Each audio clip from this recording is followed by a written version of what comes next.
Comme on ne peut penser I quand on a la bouche ouverte, ainsi on ne peut être en colère que lorsque l'on tend sa main, largement ouverte, la paume tournée vers le haut. Si la colère n'est pas nettoyée aussitôt, c'est que le geste est mal fait. Les gestes de nos mains traduisent nos humeurs, nos adhésions, nos refus, nos défiances, et jusqu'aux détails, comme chacun a pu observer. En revanche, qui tourne la main seulement change un peu ses humeurs et ses opinions, et très aisément, si ses opinions ne sont qu'humeurs. Amusez-vous à mimer des opinions d'un moment, comme font les avocats. Tendez les deux mains en les ouvrant, comme pour recevoir. Vous voilà prêt à tout entendre. Que votre adversaire vous instruise s'il peut, et même vous lui direz merci. Voilà un homme conciliant. Mais tournez vivement la main, la paume vers le public. C'est un autre homme qui va parler, et qui a son opinion faite. Il ne remettra pas en question ce qui est plus clair que la lumière du jour. Ces gestes sont de gymnastique et presque de danse. Ils modèrent la violence des pensées en même temps qu'ils en changent le cours.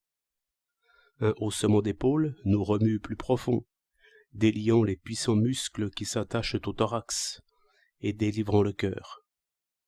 Mais songez à ces gestes de tout le corps, dont le spectateur n'aperçoit que quelques effets.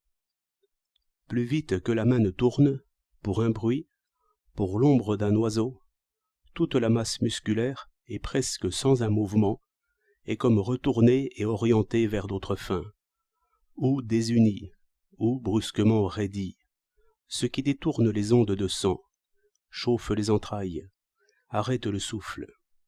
Sur cet océan de muscles flottent nos opinions, faible barque. Je disais un jour à un garçonnet, qui s'était montré rebelle et qui venait d'être mis à la raison par de vifs reproches, « Plus tard, tu auras des enfants. Tu verras qu'ils ne sont pas toujours faciles à gouverner. » Le petit paquet de muscles tourna vers moi des yeux fixes, comme s'il faisait effort pour réfléchir, et dit « Oh bien, mes enfants, je les battrai. » Ce n'était point du tout une pensée, mais plutôt la réponse de l'humeur irritée. Je ne penserai pas autre chose de ces opinions de guerre, et aussi bien des miennes, qui se suivaient selon les mouvements de l'humeur.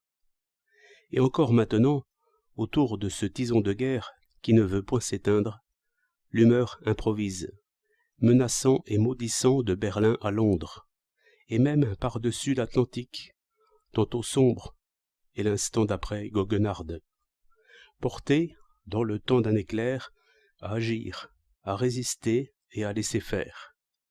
Car le corps humain se tend, se défend et se retourne selon ses lois, redressant une erreur par une autre, ce qui ne conduit à rien. Trop d'humeur, guerre contre soi. Ceux qui entendent trop de musique, ou trop nouvelle, sont souvent livrés aussi aux improvisations de l'humeur. Il n'est pas facile de juger lorsque l'on a l'esprit tiré à 4 orchestres. En revanche, il est bientôt fait de bondir d'impatience sous cette pluie de sons, d'où l'on prononce « voilà qui n'est rien » ou « piquant, rustique, vigoureux, très savant, mal écrit, sublime, plat », voilà ce que l'on entend dire. Et les gens décident ainsi ou autrement, selon qu'ils ont la main tournée, qu'ils sont bien ou mal assis, ou seulement qu'ils sont fatigués d'admirer, ou fatigués de s'ennuyer. Car il faut que le corps humain se repose d'une attitude par une autre. La discipline du geste, c'est la politesse même. Ainsi, on ne peut former son goût sans la politesse. On n'a que des impressions. Si seulement on s'impose de se taire, tous les jugements sont médités et l'esprit se pose par le beau, ce qui est la seule manière, que l'on a nommée culture. Hors de culture, nous sommes des barbares brûlant un musée, et sauvant une œuvre, puis une autre. Un bon musicien, qui ne s'était pas assez défié des musiciens, disait un soir, après le 50e concert de la saison, « Je ne sais plus ce qui est beau, ni ce qui est laid. Tout vient au gris et à l'ennuyeux. » Dont le remède est connu. Il faut faire une saison de belles œuvres, seulement de belles œuvres, connues, éprouvées, élevées par la commune admiration, ce qui délivre de choisir et remet l'homme en humaine attitude.